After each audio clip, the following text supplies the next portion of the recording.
पहुंची तो जनाब इन्होंने लगा दिया ट्विटर पे तस्वीरें कि बड़ा इस्तकबाल हो गया मरियम नवाज का। तो वो गौर से जब वो तस्वीरें सारी देखी तो पता चला कि मरियम नवाज साहबा को फूल भी उन्होंने पेश किए और वहां जो लोग इस्तकबाल करने आए हुए थे उनमें ज्यादा लोग वही थे जो पाकिस्तानी वहां पे मौजूद थे। उनको लाया गया, उनसे इस्तकबाल करवाया गया क्योंकि चाइनीज जो है उन्होंने ज्यादा मुंह नहीं लगाया। और वो जो एक चाइनीज है जिसको बार बार कह रहे हैं कि वो उनकी रूलिंग पार्टी का कोई ओहदेदार है, यानी किसी पार्टी का कोई ओहदेदार है, अननोन सा आदमी है, उसको गूगल कर करके हम थक गए, वो पता नहीं चल रहा बंदा कौन है।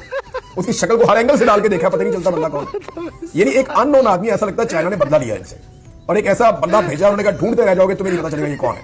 और हत्ता के पाकिस्तान टेलीविजन के ऊपर जो चला उन्होंने भी उसका नाम नहीं बता पाए। वो भी ये बता रहे हैं कि ये है कोई बंदा, लेकिन वो बड़ा बंदा है जिसने मरियम नवाज का इस्तेमाल किया, वो छोटा सा आदमी है। और वो ऐसा लग रहा था कि जैसे कोई कॉमेडी शो चल रहा है। ये वहां गई है और अब फैक्ट्रियों को विजिट कर रही है। आप कोई भी वहां जाएगा ना चाइना में और वो कहेगा कि मैं चीजें खरीदना चाहता हूँ तो वो फैक्ट्री विजिट करवाती हैं। आप जिस मर्जी फैक्ट्री में जाए, उन्होंने अपना पूरा एक डिस्प्ले का एरिया बनाया हुआ होता है, वो आपको ले जाते हैं, आपको ट्रैक्टर दिखाएंगे, मशीनें दिखाएंगे, आपको चीजें दिखाएंगे, टेक्नोलॉजी दिखाएंगे।